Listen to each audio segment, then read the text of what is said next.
Baik, di sini kita akan mempelajari materi tentang uji perbandingan berganda. Yang pertama, uji beda nyata terkecil atau BNT. Uji BNT merupakan prosedur pengujian perbedaan di antara rata-rata perlakuan yang paling sederhana dan paling umum digunakan. Metode ini diperkenalkan oleh Fisher 1935, sehingga dikenal pula dengan metode Fish-Horst LSD atau Least Significance Difference.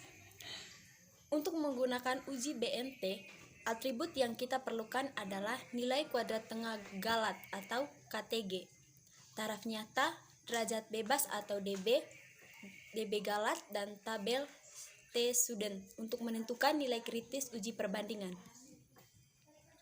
Uji BNT menguji perlakuan secara berpasang-pasangan. Misalkan, jika terdapat 6 perlakuan yang akan dibandingkan, berarti terdapat pasangan pengujian di mana setiap pasangan memiliki peluang galat jenis 1 sebesar. Berarti, semakin banyak jumlah perlakuan yang akan dibandingkan akan mengakibatkan kesalahan yang harus ditanggung juga semakin besar. Oleh karena itu, BNT sangat sensitif terhadap perbedaan yang muncul dalam perlakuan karena kriteria pemisahan untuk perlakuan tidak terlalu ketat. Hal-hal yang perlu diperhatikan uji BNT. Yang pertama, gunakan uji LSD apabila uji V dalam analisis ragam signifikan. Yang kedua, prosedur LSD akan mempertahankan taraf nyata lebih kecil dari 0,05 hanya jika pembandingan semua kombinasi pasangan nilai tengah perlakuan lebih kecil dari 3 perlakuan.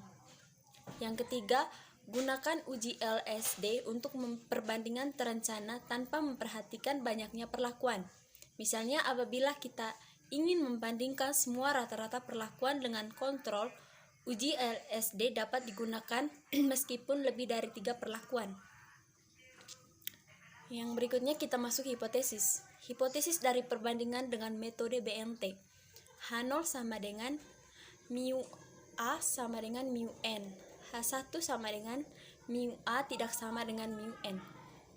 Yang berikutnya, rumus menentukan nilai kritis BNT. Yang pertama, untuk perlakuan sama dengan NA sama dengan NB sama dengan N. BNT alfa sama dengan TA per Z sama dengan DB G kali akar kuadrat dari 2 KTG per R. Untuk perlakuan tidak sama dengan NA kali NB. BNT atau alfa sama dengan TA per Z DB kali akar kuadrat dari KTG kali 1 per RA tambah 1 per RB. Catatannya TA per Z DB itu dicari pada tabel T. Jika masing-masing perlakuan memiliki ulangan yang sama, maka hanya diperlukan satu nilai BNT untuk semua pasangan perlakuan. Sedangkan jika ulangan setiap perlakuan berbeda, maka setiap pasangan perlakuan membutuhkan satu nilai BNT sebagai perbandingan. Yang berikut kita masuk ke langkah-langkah melakukan uji BNT.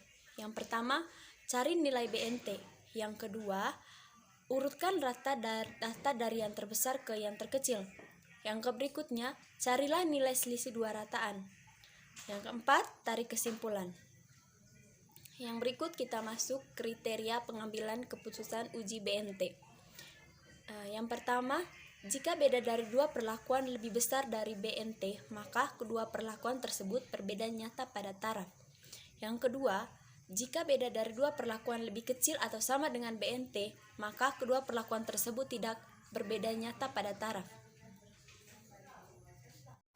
Baik, yang kedua tentang uji beda nyata jujur atau BNJ atau sering disebut juga dengan uji Tukey. Uji Tukey biasa juga disebut dengan uji beda nyata jujur atau BNJ atau Honest Significant Difference atau HSD. Diperkenalkan oleh Tukey pada tahun 1953. Uji Tukey digunakan untuk membandingkan seluruh pasangan rata-rata perlakuan setelah uji analisis ragam dilakukan.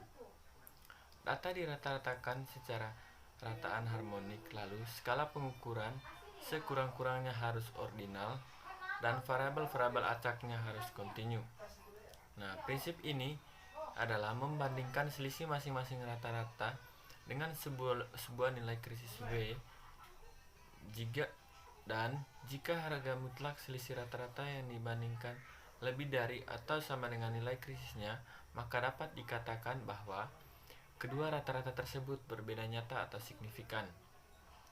Jadi, di sini saya akan menjelaskan tentang perbedaan mendasar antara BNJ dan BNT, yaitu pada penentuan nilai alfa, di mana untuk semua nilai BNJ, semua perbandingan perlakuan yang mungkin ditetapkan kesalahan sebesar sehingga untuk 4 buah perlakuan, jika ditetapkan alfa sama dengan 5%, maka setiap pasangan perlakuan akan menerima kesalahan sebesar alfa 2 kali 6 sama dengan 5/12% sama dengan 0,413%. Metode ini sangat bagus digunakan untuk memisahkan perlakuan yang memang benar berbeda, dan metode ini juga tidak terlalu sensitif. Ya, yang berikutnya, langkah-langkah uji BNJ. Yang pertama, urutkan rataan perlakuan dari terkecil ke terbesar atau sebaliknya. Yang kedua, nilai awal I sama dengan 1 dan J juga sama dengan 1. Yang ketiga, hitung beda rataan antara perlakuan terkecil ke I dengan terbesar ke J kecil, dan kemudian dibandingkan dengan nilai BNJ, dan jika beda rataan perlakuan lebih kecil dari BNJ dilanjutkan ke langkah 5, dan jika tidak lanjutkan ke langkah 4. Yang keempat, berikan J sama dengan J tambah 1.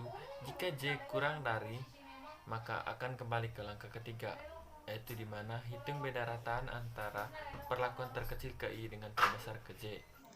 Yang ketiga, uji perbandingan berganda Duncan. Uji perbandingan berganda Duncan pada dasarnya hampir sama dengan metode BNJ, tetapi prosedur Duncan memberikan segugus nilai perbandingan yang nilainya meningkat sejalan dengan jarak peringkat 2 buah perlakuan yang akan diperbandingkan. Nilai kritis MRT yang pertama untuk perlakuan sama, di mana RP sama dengan R alfa kali P kali DB, di mana SY sama dengan akar KT per R, di mana R alfa kali P kali DB adalah nilai tabel Duncan pada taraf A.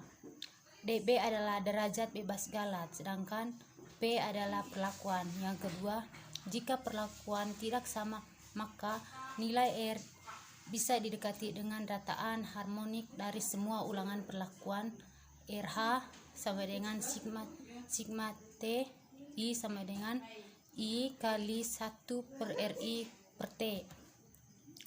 Langkah-langkah uji Duncan yang pertama, urutkan rataan perlakuan dari terkecil ke terbesar atau sebaliknya. Yang kedua, nilai awal I sama dengan 1 dan J sama dengan 1. Yang ketiga, hitung beda antara rataan perlakuan terkecil ke I dengan besar ke J. Kemudian, bandingkan dengan nilai RP. Jika bedaan rata perlakuan lebih kecil, lanjut ke langkah 5, dan jika tidak, lanjut ke langkah 4. Yang keempat, berikan J sama dengan J tambah 1. Jika J kurang dari P, kembali ke langkah 3.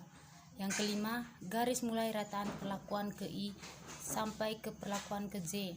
Yang keenam, berikan I sama dengan I tambah 1. Jika I kurang dari P, kembali ke langkah 3. Yang ketujuh, stop. Terima kasih.